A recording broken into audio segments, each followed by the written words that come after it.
Bismillah, alhamdulillah, salatu wassalamu ala rasulillah wa ala alihi wa sahbihi wa mawalah. Fanawayna ta'allum wa ta'lim wa tadhakkura wa tadhkir wa naf'a wal intifa' wal ifadata wal istifadah wal hatha ala tamassuki bi kitabillahi wa sunnati rasulillahi sallallahu alaihi wa alihi wa sallam wa du'a ilal huda wa dilalata ala al-khair ibtigha'a wajhillahi wa qurbihi wa thawabih. Ya Fattahu ya Alim, ya Fattahu ya Alim, ya Fattahu ya Alim, iftah alaina fathan qariban ya arhamar rahimin. Insyaallah kita akan melanjutkan pembahasan kitab Safinatun Najah. Pada kesempatan kali ini insyaallah kita akan masuk dalam pembahasan Kitabuz Zakah. Qala al-musannif radhiyallahu anhu wa ankum wa an walidikum wa an masyayikhikum wa an nabikum. Faslun al-amwal allati talzamu fiha zakah sittatu anwa'. An-na'am wan naqdan wal mu'asyarat wa amwalut tijarah. Wa amwalut tijarah wajibuha rubu'u usyri qimati urudit tijarah. War rikaz wal ma'din. Ini matan berkaitan dengan fikih zakat yang ada di dalam kitab Safinatun Najah. Pertama perlu kita ketahui bahwasanya zakat itu definisinya adalah sesuatu yang dikeluarkan dari harta ataupun untuk mewakili harta atau mewakili badan atau mewakili setiap kepala dengan syarat-syarat tertentu. Atau ismun lima yukhraju an malin au badanin bi atau ala wajhin makhsus. Ala wajhin makhsus. Untuk masalah zakat, yang pertama yang perlu kita ketahui syarat-syarat seseorang itu wajib mengeluarkan zakat. Tentu syarat yang pertama adalah Islam. Orang yang kafir tidak wajib mengeluarkan zakat apabila dia kafir asli, artinya tidak pernah masuk Islam. Tidak wajib zakat di sini artinya pemerintah tidak wajib untuk menuntut orang kafir membayar zakat. Meskipun nanti di akhirat mereka akan dihukum karena tidak membayar zakat. Itu yang pertama. Adapun orang yang murtad, apabila dia kembali masuk Islam, maka kewajiban zakat yang jatuh saat dia murtad itu wajib dia tunaikan ketika dia sudah masuk Islam. Kemudian syarat yang selanjutnya adalah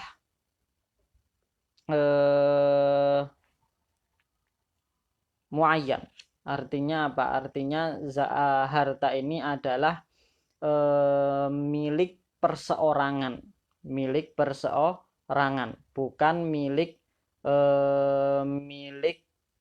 masjid atau milik sesuatu yang umum seperti masjid, seperti harta wakaf sekolah atau harta wakaf masjid dan lain sebagainya.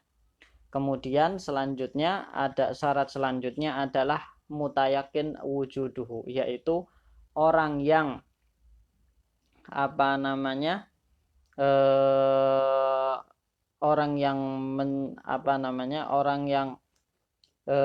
wajib mengeluarkan zakat itu memang harus sudah ada atau pemilik harta itu sudah ada di dunia.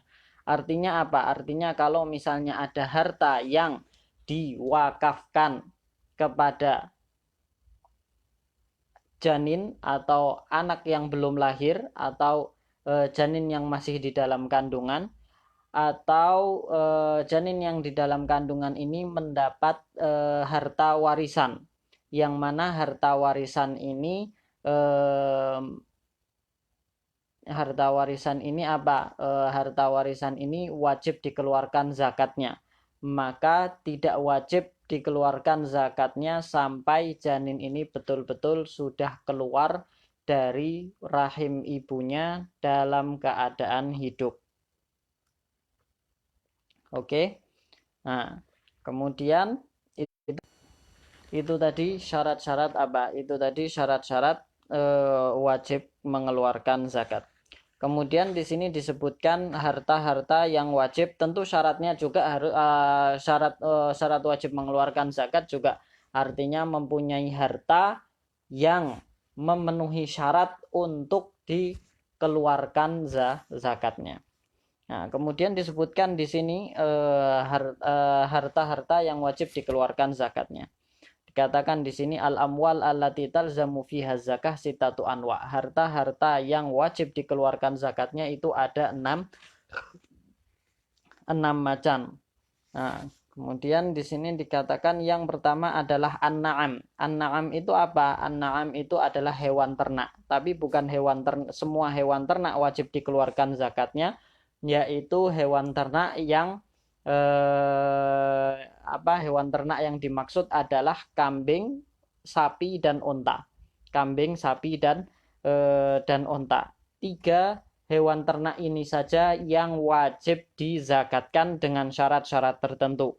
Tentu syarat-syarat syarat-syarat itu adalah yang pertama sudah mencapai nisab. Sudah mencapai nisab. Apa itu nisab? Nisab itu batasan tertentu suatu harta. Apabila dicapai suatu harta dan memenuhi syarat-syarat lainnya, maka wajib dikeluarkan zakat dari harta tersebut.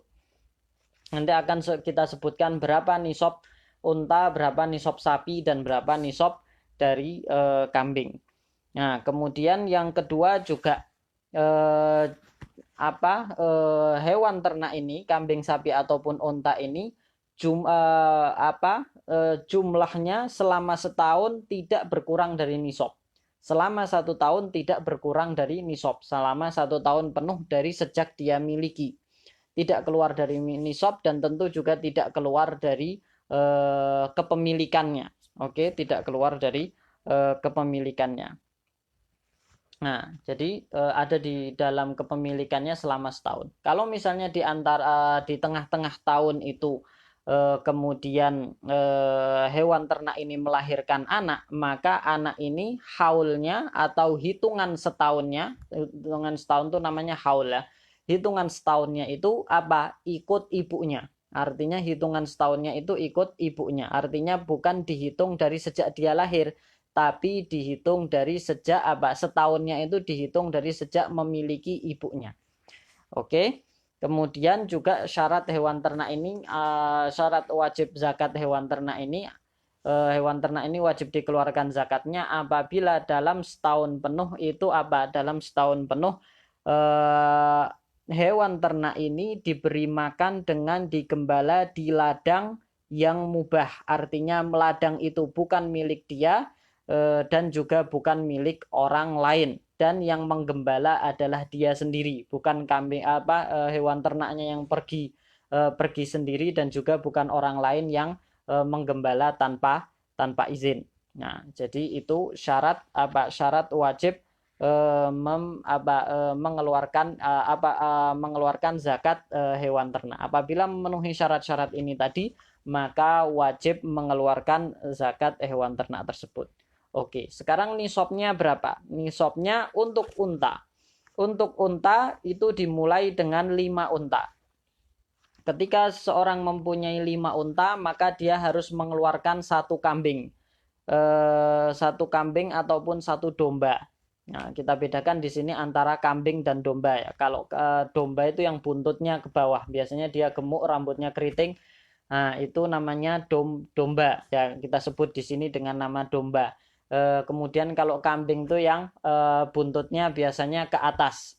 Buntutnya ke atas, rambutnya lurus biasanya, ada jenggotnya biasanya. Itu biasanya itu kita sebut dengan kambing. Nah, kalau yang dikeluarkan adalah domba, maka syaratnya umurnya 1 tahun. Kalau yang dikeluarkan adalah kambing, maka syaratnya umurnya adalah 2 tahun. Oke, itu kalau misalnya punya 5 unta. Kemudian kalau misalnya punya 10 unta, maka harus mengeluarkan 2 kambing. Nah, mengeluarkan 2 kambing. Kalau punya 15 unta mengeluarkan 3 kambing, punya 20 unta mengeluarkan 4 kambing. Oke, kalau mempunyai 25 unta, 25 unta harus mengeluarkan satu unta betina yang umurnya itu 1 tahun. Kalau punya 36 unta, maka mengeluarkan satu unta betina berumur 2 tahun. Kalau punya 46 unta, maka mengeluarkan satu unta betina berumur 3 tahun. Kalau punya 61 unta, maka mengeluarkan satu unta betina berumur 4 tahun. Kalau misalnya mempunyai 76 unta, maka mengeluarkan dua unta betina berumur 2 tahun, 71 unta mengeluarkan 2 unta betina berumur 3 tahun, dan 121 unta mengeluarkan 3 unta berumur 2 tahun, dan 130 unta mengeluarkan 1 unta berumur 3 tahun dan 2 unta berumur 2 tahun. Kemudian setelah 130 ini setiap kelipatan 40, maka mengeluarkan satu unta betina berumur berapa? Berumur 2 tahun, dan setiap kelipatan 50 mengeluarkan satu unta betina berumur 3 tahun. Ini nisab nisab unta. Adapun nisab sapi itu setiap kelipatan 30 mengeluarkan unta betina ataupun unta betina, mengeluarkan sapi betina ataupun sapi jantan yang berumur 1 tahun, dan setiap kelipatan 40 mengeluarkan sapi betina berumur berapa? Berumur 2 tahun. Oke, langsung kita lihat kelipatan di sini. Jadi nisab paling rendahnya adalah 30. Adapun untuk kambing itu nisab paling rendahnya adalah 40. Mempunyai 40 kambing, maka harus mengeluarkan satu kambing. Satu kambing atau satu domba. Kalau mengeluarkan domba maka cukup berumur 1 tahun. Kalau mengeluarkan kambing maka harus berumur 2 tahun. Itu kalau punya 40. Kalau punya nisab selanjutnya adalah 121. Punya 121 maka mengeluarkan 2 kambing, dan mempunyai 201 maka mengeluarkan 3 kambing, dan mempunyai 400 kambing maka mengeluarkan 4 kambing. Kemudian selanjutnya setiap kelipatan 100 mengeluarkan berapa? Mengeluarkan satu kambing. Oke, setiap kelipatan 100. Kemudian selanjutnya itu, jadi ini adalah zakat hewan ternak. Kemudian selanjutnya adalah harta yang wajib dizakatkan juga, yaitu emas dan perak. Emas dan perak yang wajib dizakatkan. Tentu untuk emas dan perak di sini wajib zakatnya, nisabnya dulu, kita bicara nisabnya. Nisabnya adalah kalau misalnya emas, maka nisabnya adalah 85 gram karat 21. 85 gram karat 21. Kalau misalnya perak, maka 588 gram. 588 gram itu nisabnya perak. Oke, jadi kalau misalnya mempunyai emas dengan berat 85 gram karat 21 atau senilai dengan itu, atau mempunyai perak dengan berat 588 gram atau senilai dengan itu, maka wajib dikeluarkan zakatnya 2,5% dengan syarat apa? Dengan syarat emas ataupun perak itu ada di bawah kepemilikannya selama 1 tahun dan tidak berkurang dari apa? Tidak berkurang dari nisab tersebut. Oke, tidak berkurang dari nisab tersebut. Oke. Nah, tentu ini apa namanya untuk apa namanya untuk apa uang kertas itu juga sama hukumnya dengan emas dan perak. Artinya kalau kita punya uang kertas, ya kan, uang kertas atau uang yang ada sekarang ini dan nilainya sama dengan 85 gram emas 21 karat dan berada di bawah kepemilikan kita, tidak berkurang dari nisab selama 1 tahun, maka wajib dikeluarkan apa zakatnya tentu 85 gram atau lebih ya, dikeluarkan zakatnya 2,5%, begitu sampai 1 tahun. Oke. Tentu emas dan perak di sini syaratnya juga apa? Bukan perhiasan. Bukan perhiasan yang digunakan dan bukan perhiasan yang makruh ataupun haram. Kalau misalnya perhiasan itu digunakan oleh misalnya perhiasannya perempuan dan memang dimiliki untuk digunakan, atau perhiasan laki-laki tapi untuk disewakan atau dipinjamkan, bukan untuk dipakai sendiri. Kalau laki-laki dipakai sendiri kan jadi haram. Nah, maka perhiasan ini tidak wajib untuk dikeluarkan zakatnya. Oke, perhiasan ini tidak wajib untuk dikeluarkan zakatnya. Tapi kalau misalnya perhiasan ini dimiliki untuk apa? Untuk ditimbun atau untuk menyimpan uang, ya kan, daripada disimpan dalam bentuk uang, dia belikan perhiasan untuk disimpan dalam bentuk perhiasan. Atau perhiasan ini adalah perhiasan yang haram, misalnya dimiliki oleh laki-laki dan untuk digunakan oleh si laki-laki tersebut. Atau perhiasan ini adalah perhiasan yang dimiliki oleh perempuan tapi lebih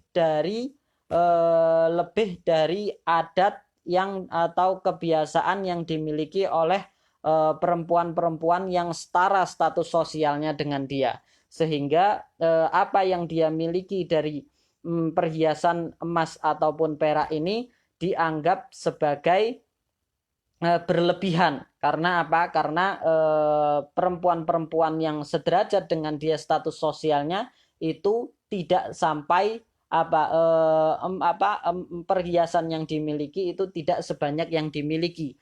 Maka lebihnya ini kelebihan dari emas atau dan perak atau perhiasan emas dan perak yang dia miliki ini harus dizakatkan karena ini haram makruh ataupun haram.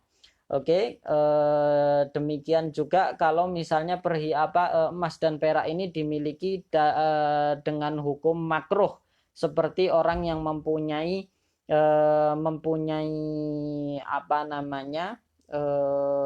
gelas ataupun tempat yang kemudian dari kayu ataupun dari besi yang kemudian ditambal karena pecah, ditambal dengan emas ataupun perak dan sangat besar sehingga hukumnya makruh, maka itu juga wajib dikeluarkan zakatnya. Kemudian selanjutnya yang wajib dikeluarkan zakatnya juga adalah al-mu'asyarat. Al-mu'asyarat ini adalah tumbuh-tumbuhan. Tapi tidak semua tumbuh-tumbuhan yang wajib dikeluarkan zakatnya. Tumbuh-tumbuhan yang wajib dikeluarkan zakatnya itu adalah tumbuhan yang menjadi biji-bijian. Pertama, tumbuhan yang berupa biji-bijian yang menjadi makanan pokok seperti nasi, jagung, gandum, dan lain-lain. Oke, itu wajib dikeluarkan zakatnya. Kalau dari buah-buahan itu hanya 2, yaitu anggur dan kurma. Itu saja yang wajib dikeluarkan zakatnya. Tentu zakatnya dikeluarkan kapan? Dikeluarkan bukan melihat tahunan, tetapi melihat setiap panen. Setiap panen kalau mencapai nisab, berapa nisabnya? Nisabnya itu adalah 60 sok. 60 sok itu satu soknya itu sama dengan 4 mud. 4 mud itu kira-kira segini. Nah, 4 mud itu kira-kira segini. Satu ciduk tangan, ya kan? Satu ciduk tangan laki-laki yang besarnya mu'tadil. Itu satu mud itu sama atau satu sok itu sama dengan 4 mud. Satu sok itu sama dengan 4 mud. Berarti kalau 60 sok berarti 4 kali 6. Oke, 4 kali 6 24. Nah, 240 berarti. 240 apa 240 mud berarti. Oke, kalau misalnya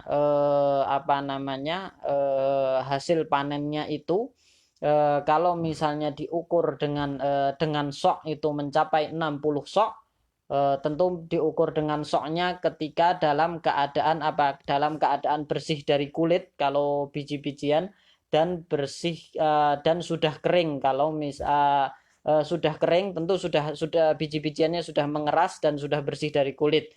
Kalau misalnya buah-buahan tadi itu anggur dan kurma, itu syaratnya harus sudah kering. Oke, itu ukurannya adalah 60 sok, itu nisabnya.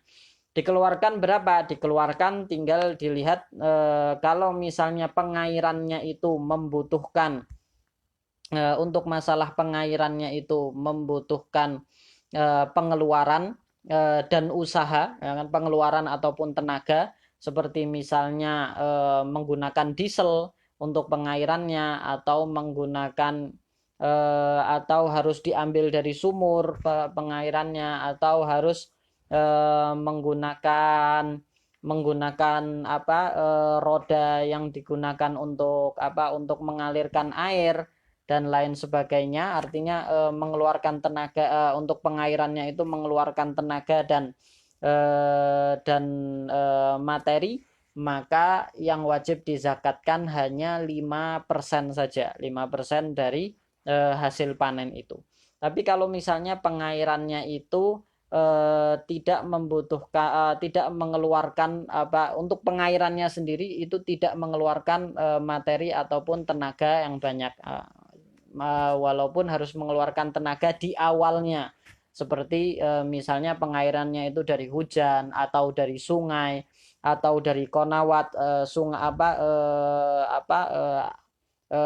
parit kecil yang memang dicabangkan dari sungai dan lain sebagainya. Maka kalau misalnya pengairannya itu seperti itu, artinya tanpa mengeluarkan materi dan tanpa mengeluarkan usaha, atau mengeluarkan tenaga, maka yang harus dikeluarkan zakatnya adalah 10% dari hasil panen tersebut.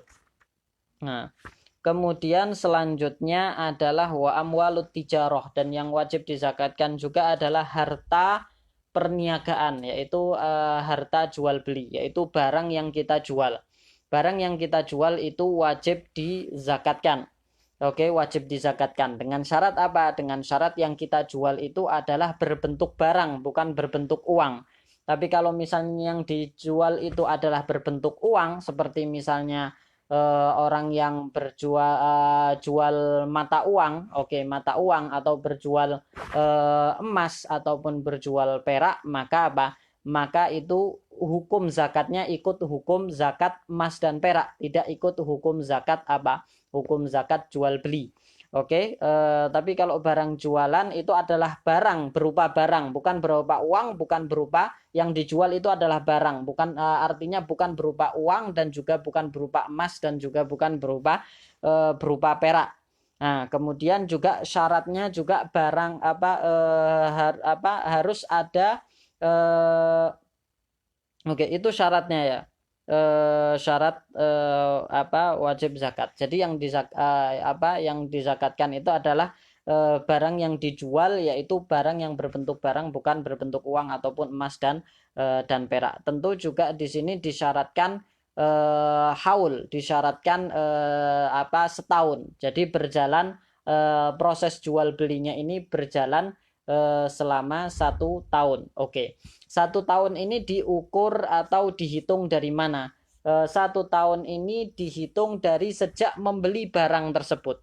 Dari sejak membeli barang tersebut untuk dijual. Oke, ketika dia membeli barang tersebut untuk dijual, maka ketika membeli tersebut, ketika niat membeli dengan niat untuk dijual, maka mulai dari niat itulah dihitung hitungan 1 tahunnya, dihitung hitungan 1 tahunnya.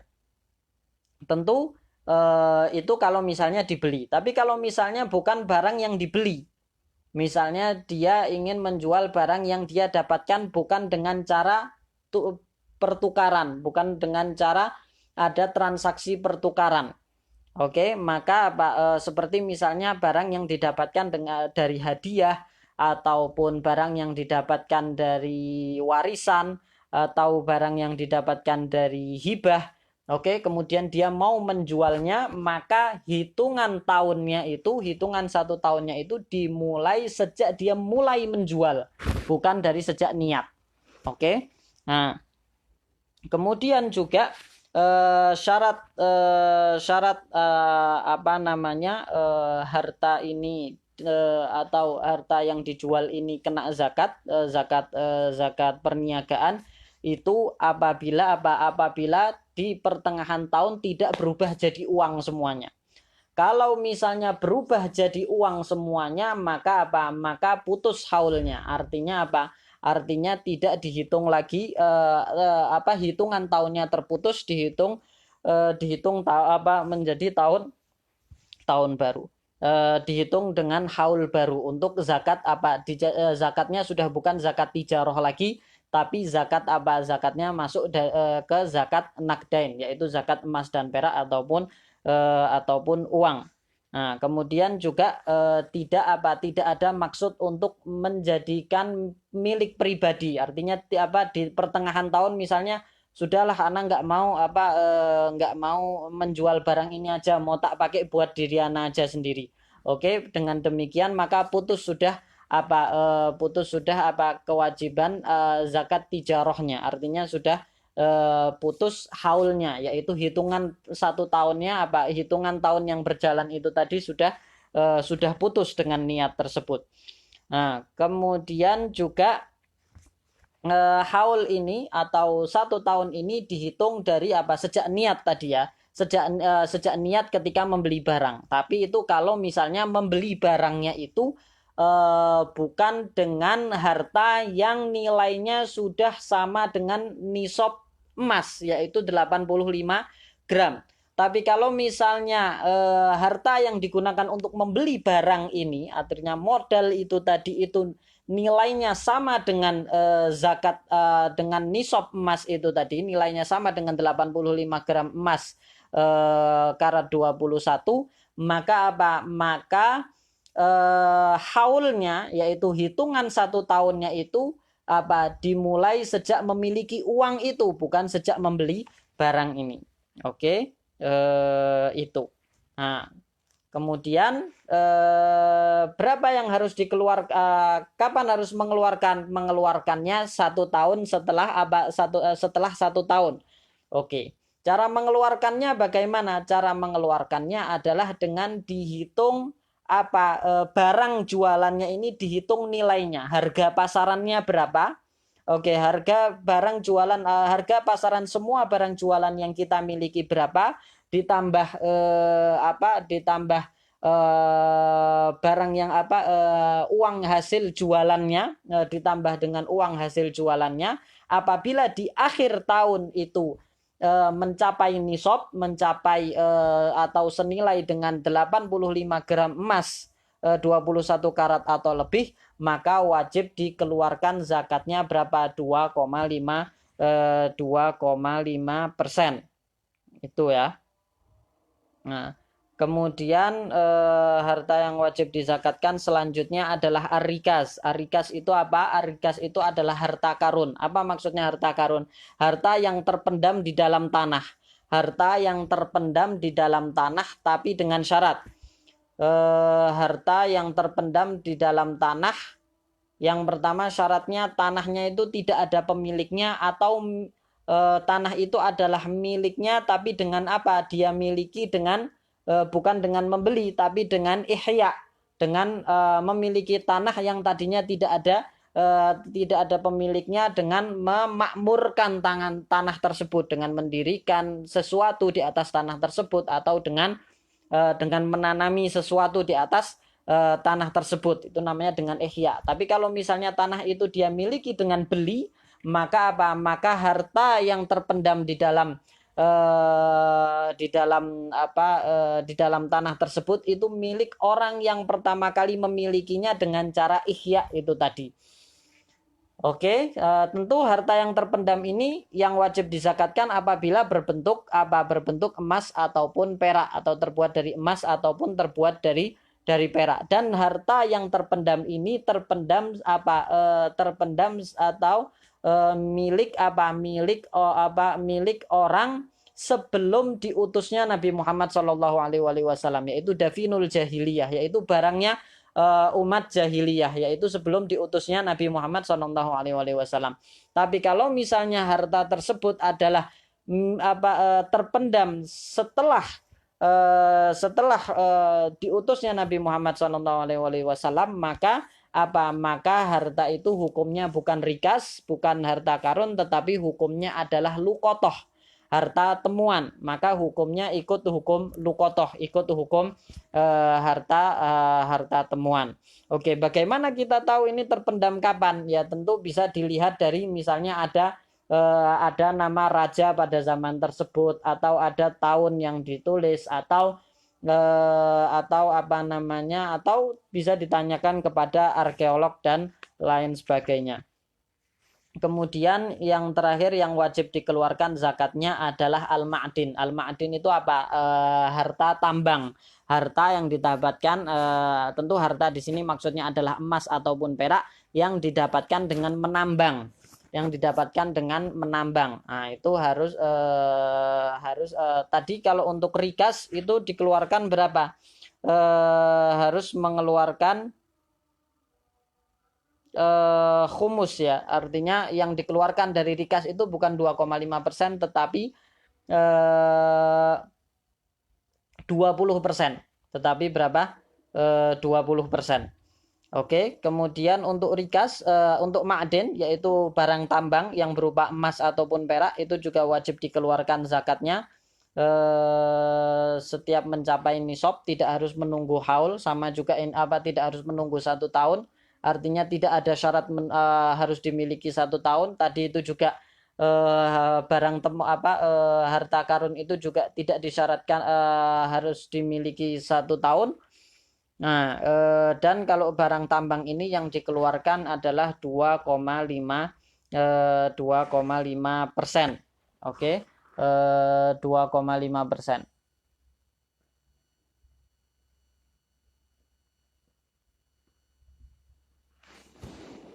Oke. Itu tadi 6 harta yang wajib dikeluarkan zakatnya. Oke, 6 harta yang wajib dikeluarkan zakatnya. Kemudian tentu di sini belum disebutkan tentang zakat fitrah. Zakat fitrah itu adalah harta kewajiban harta yang wajib dikeluarkan ketika pada artinya untuk mewakili setiap kepala dari orang muslim.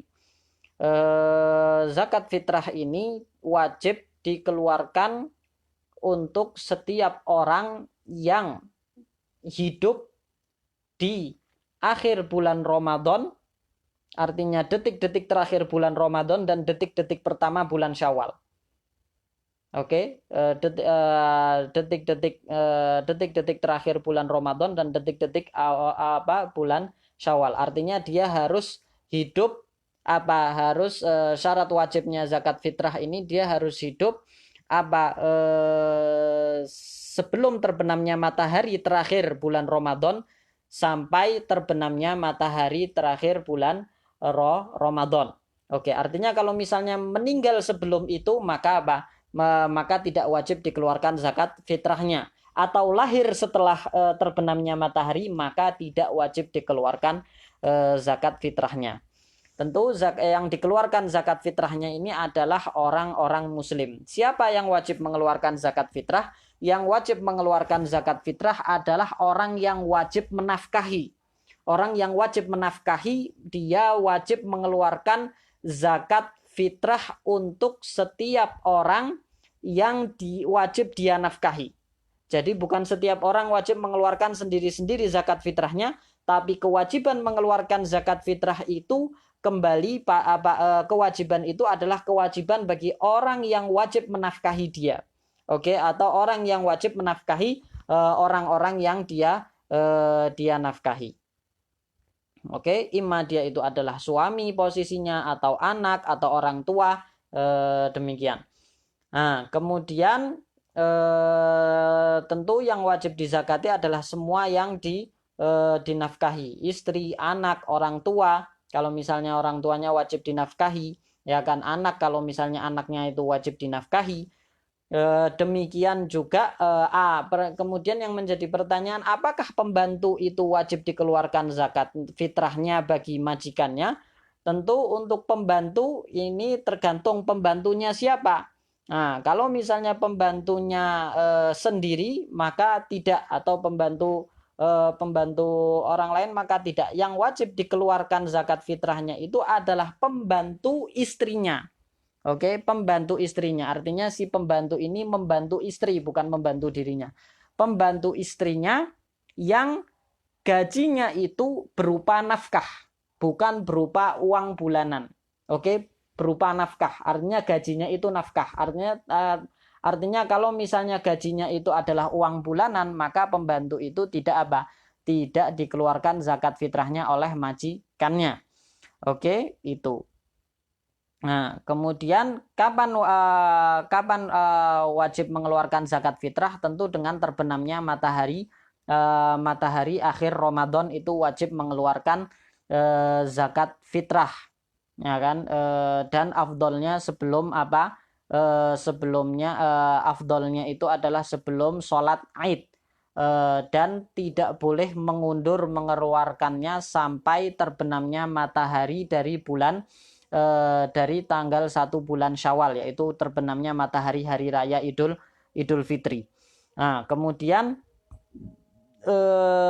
wajib mengeluarkan zakat fitrah apabila orang yang wajib mengeluarkan zakat fitrah ini, yaitu orang yang wajib menafkahi orang-orang yang ada di sekitarnya itu, apabila dia memiliki harta lebih dari keperluannya dan keperluan orang-orang yang wajib dia nafkahi. Yang wajib dia nafkahi untuk keperluan kapan? Untuk keperluan hari raya dan malamnya. Hari raya dan malamnya. Artinya kalau misalnya dia memiliki uang atau memiliki harta yang melebihi keperluan untuk pada hari raya dan malamnya, yaitu apa maksud keperluan? Ya, keperluan itu sandang, pangan, papan, yaitu pakaian, tempat tinggal, dan pakaian, sandang, pakaian, makanan, dan tempat tinggal. Oke, makanan, pakaian, dan tempat tinggal. Tentu pakaian yang pantas bagi dirinya dan juga layak bagi dirinya dan layak bagi orang-orang yang wajib dia nafkahi. Nah, kalau misalnya dia mempunyai pembantu atau mempunyai rumah lebih yang tidak dia butuhkan, ataupun mempunyai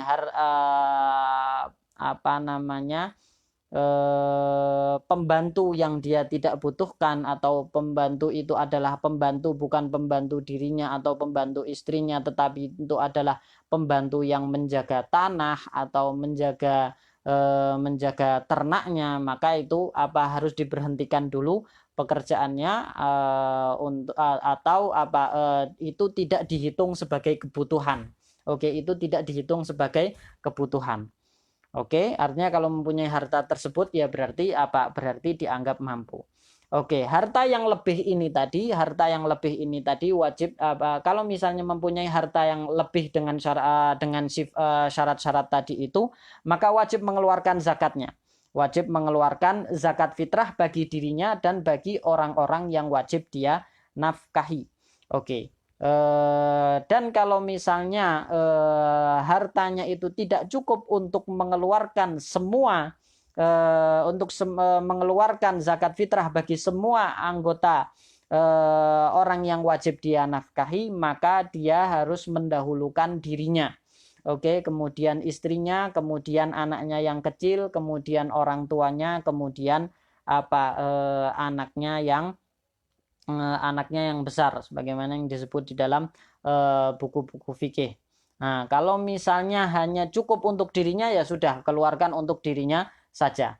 Oke, kalau misalnya cuman mempunyai setengah dari yang wajib dikeluarkan bagi satu orang, misalnya ini kan yang wajib dikeluarkan satu sok yaitu sekitar 3 kilo. Kalau di Indonesia tentu beras, tentu maksudnya di sini untuk setiap daerah itu yang wajib dikeluarkan adalah makanan pokok yang dimakan yang dikonsumsi oleh mayoritas penduduk daerah tersebut. Makanan pokok yang dikonsumsi oleh mayoritas penduduk daerah tersebut itu yang dikeluarkan sebagai zakat fitrah. Kalau misalnya di Nusantara itu yang dikeluarkan adalah nasi, maka mengeluarkan nasi. Berapa yang dikeluarkan?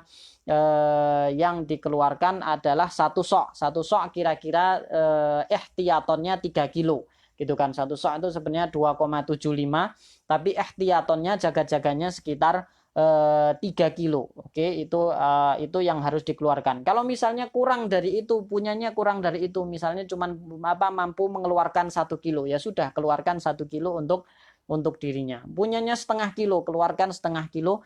Mampunya setengah kilo, ya sudah, keluarkan setengah kilo untuk dirinya.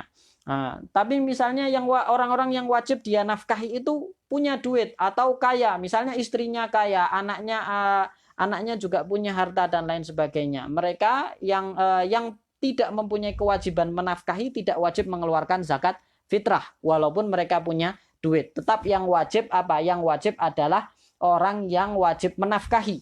Orang yang wajib menafkahi. Jadi seorang suami kalau dia tidak mampu mengeluarkan zakat fitrah untuk dirinya atau untuk dirinya dan istrinya, tapi istrinya mampu karena istrinya punya harta, istrinya tidak wajib mengeluarkan zakat fitrah, tetapi kalau misalnya suaminya tidak mampu, oke, tapi ya disunahkan bagi istrinya untuk mengeluarkan zakat fitrah, tetapi bukan merupakan kewajiban. Hada wallahu a'lam wa sallallahu ala sayyidina Muhammadin wa ala alihi wa sahbihi wasallam. Dengan demikian selesai sudah matan Safinatun Najah. Matan Safinatun Najah Matan Safinatun Najahnya ini yang sudah selesai, yang dikarang oleh Asy-Syaikh Al-Alim Al-Fadil Salim bin Sumair Al-Hadrami. Oke, untuk matan Safinatun Najahnya sudah selesai sampai bab zakat saja. Tapi kemudian Syekh Nawawi yang mensyarah kitab ini, itu menambahkan lagi bab saum atau bab puasa. Maka insya Allah di pertemuan selanjutnya kita akan membaca matan matan tambahan yang dikarang oleh Syekh Nawawi Al-Bantani atau Al-Jawi yang berkaitan dengan bab puasa. Kemudian dengan demikian maka selesai kitab Safinatun Najah yang kita baca ini. Wallahu alam. Wa sallallahu ala sayyidina Muhammadin wa ala alihi wa sahbihi wa sallam wal afu minkum.